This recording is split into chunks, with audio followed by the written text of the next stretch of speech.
In this presentation, we will try to understand how memory is allocated dynamically using calloc function. So let's get started. What is calloc, by the way?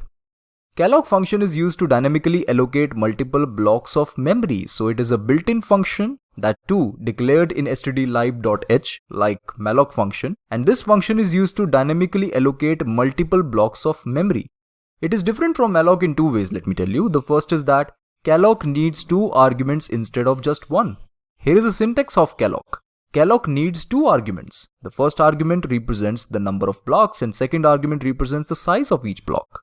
As simple as that. So calloc needs two arguments instead of just one. In case of malloc, obviously one argument is required. Here in this case, two arguments are required. Here is a simple example of calloc allocating memory. Here you can clearly see calloc is allocating 10 blocks of memory and each block size is equal to the size of integer. An equivalent malloc call is like this, where you need to do this calculation.